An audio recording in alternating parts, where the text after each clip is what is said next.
Yes बेटा, पीछे वाली वीडियो को ही फर्दर कंटिन्यू कर रही हूँ। आई थिंक तुम्हें पीछे वाली वीडियो में अच्छे से फंक्शन की डेफिनेशन क्लियर हो गई होगी। एक एलिमेंट की एक ही इमेज होनी चाहिए, एक से ज़्यादा अगर होंगी तो वो फंक्शन नहीं होगा। इधर कोई भी एलिमेंट खाली नहीं छूटना चाहिए, इधर छूट सकता है, ठीक है। इधर कोई भी एलिमेंट खाली छूट सकता है। अगर इधर कोई एलिमेंट खाली छूटा हुआ है जिसकी इधर इमेज प्रेजेंट नहीं है तो वो फंक्शन नहीं होगा। एक की बहुत सारी इमेज नहीं हो सकती। एक प्री इमेज की one and only one image होनी चाहिए। एक प्री इमेज यूनिक एलिमेंट के साथ ही एसोसिएट होना चाहिए, ठीक है। एक की दो नहीं हो सकती, लेकिन दो की एक हो सकती है, एग्जाम्पल दे दिया था। तीन की भी एक हो सकती है, एग्जाम्पल दे दिया था, ठीक है। इधर कोई भी एलिमेंट खाली नहीं छूटना चाहिए, इधर छूट सकता है, ठीक है। पीछे वाली वीडियो में मैंने ये बताया था, जिन प्री इमेजेस की इमेज प्रेजेंट है उसे डोमेन कहते हैं। यहाँ पे जिन वर्ड बोला ही नहीं जाएगा, क्यों? क्योंकि हर एक प्री इमेज की प्रेजेंट होनी चाहिए, तभी तो वो फंक्शन होगा, अदरवाइज तो वो फंक्शन ही नहीं होगा। तो यहाँ पे जिन वर्ड नहीं बोला जाएगा। प्री इमेजेस की कलेक्शन को हम क्या कहते हैं? डोमेन। तो इसका मतलब डोमेन में कौन से एलिमेंट्स आएंगे? x1 x2 x3, that's all. ये आई थिंक तुम्हें रिलेशन से ही क्लियर है, ठीक है। और रेंज में कौन से एलिमेंट्स आएंगे? रेंज में बोला जाएगा जिन वर्ड, जिन इमेजेस की प्री इमेज प्रेजेंट है। अब देखो y4 y5 की प्रेजेंट नहीं है तो ये रेंज में नहीं आएंगे। जिन इमेजेस की y1 की प्री इमेज प्रेजेंट है x1, y2 की x2 प्री इमेज प्रेजेंट है, y3 की प्री इमेज प्रेजेंट है x3, तो जिन इमेजेस की प्री y4 y5 की प्रेजेंट नहीं है तो ये रेंज में नहीं आएंगे। इमेजेस की कलेक्शन को हम क्या कहते हैं? रेंज। तो रेंज में कौन से एलिमेंट्स आएंगे? y1 y2 y3, जिन इमेजेस की प्री इमेजेस हैं, ठीक है। और images including extra element, the whole set y that is called codomain, whole set y। तो इसमें कौन से एलिमेंट्स आएंगे? y1 y2 y3, y1 y2 y3, y4 और y5 सारे आ जाएंगे। Images including extra elements, the whole set y that is called codomain. ये मैंने तुम्हें डोमेन, रेंज, कोडोमेन नॉलेज के लिए क्लियर कर दिया है पेपर में। वैसे तो टॉपिक है नहीं डोमेन, रेंज और कोडोमेन का 12th क्लास में, लेकिन फिर भी 1 मार्क का कोई भी क्वेश्चन पूछा जा सकता है डोमेन, रेंज और कोडोमेन से रिलेटेड, ठीक है। चलिए अब आगे मैं, अब देखो, अब एक चीज़ और भी क्लियर कर देती हूँ। रिलेशन और फंक्शन के बीच में डिफरेंस क्या है? दो बेसिक डिफरेंस है। रिलेशन में यहाँ कोई भी, यहाँ खाली छूट सकते थे एलिमेंट्स, फंक्शन में एलिमेंट्स यहाँ खाली नहीं छूट सकते, ठीक है। रिलेशन में एक का बहुत सारों के साथ रिलेशन हो सकता है, लेकिन फंक्शन में एक प्री इमेज की एक से ज़्यादा इमेज नहीं हो सकती। ये दो बेसिक डिफरेंस है। रिलेशन में इधर खाली छूट सकता था, फंक्शन में इधर कोई भी एलिमेंट खाली नहीं छूटना चाहिए, हर एक एलिमेंट की बारी आनी चाहिए, और ठीक है। और रिलेशन के अंदर एक बंदे का बहुत सारे बंदों के साथ रिलेशन हो सकता है, लेकिन फंक्शन के अंदर एक प्री इमेज की यूनिक इमेज ही होनी चाहिए, एक से ज़्यादा इमेज नहीं हो सकती, ठीक है। ये दो बेसिक डिफरेंस है रिलेशन और फंक्शन में, ठीक है। चलिए अब है मेरे पास now next topic, that is types of function. Types of function, types of function में सबसे पहले है इंजेक्टिव फंक्शन। इंजेक्टिव फंक्शन, और we can say one one function.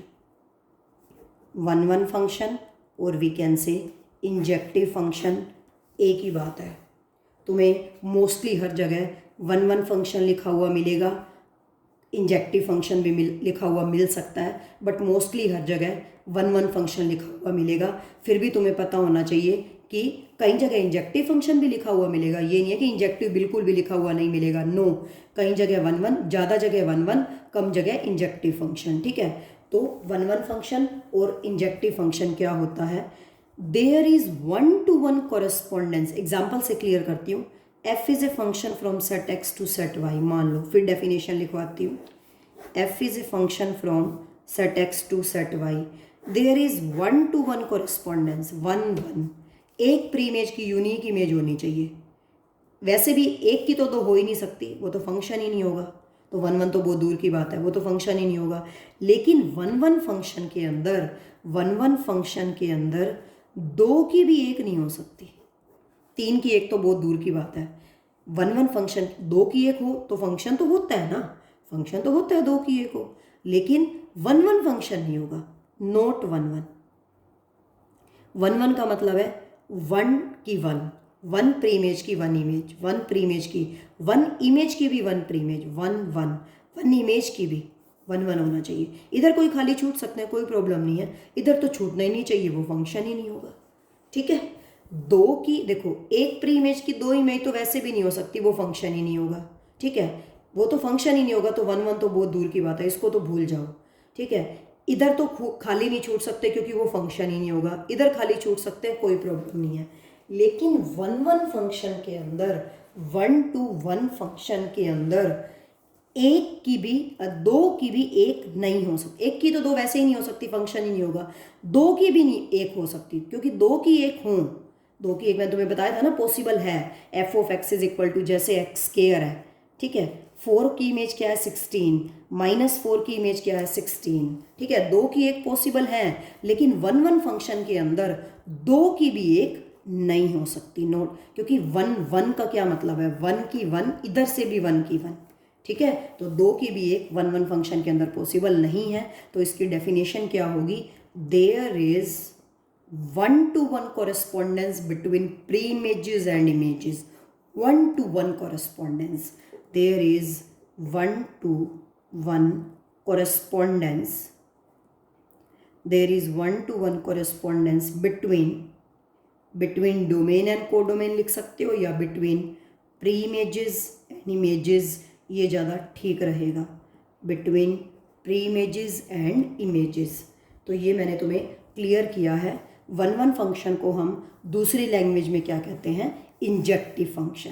ठीक है, ये वाली चीज़ें बहुत अच्छे से क्लियर कर लो। इधर खाली नहीं छूट सकता, क्योंकि इधर खाली छूट गया तो वो फंक्शन ही नहीं होगा, इधर खाली छूट सकता है। ठीक है, अब आगे 1 की 2 तो वैसे भी पॉसिबल नहीं है, फंक्शन ही नहीं होगा। अब आगे 2 की 1 तो हो सकती है ना, एग्जाम्पल दिया है, 2 प्री इमेज की एक इमेज हो सकती है, लेकिन 1-1 के अंदर ये भी नहीं हो सकता, 2 की भी एक नहीं हो सकती। 1-1 एक प्री इमेज की एक इमेज, एक इमेज की एक प्री इमेज, 1-1 बिल्कुल ऐसे खाली छूट सकते हैं, वो कोई प्रॉब्लम नहीं है। There is 1-to-1 correspondence between pre images and images. This type of function is known as 1-1 function और इंजेक्टिव फंक्शन। अब मैं तुम्हें नेक्स्ट वीडियो में क्लियर करूंगी फंक्शन की second type, that is onto function और सरजेक्टिव फंक्शन। ठीक है, बाकी काम हम नेक्स्ट वीडियो में करेंगे। ओके।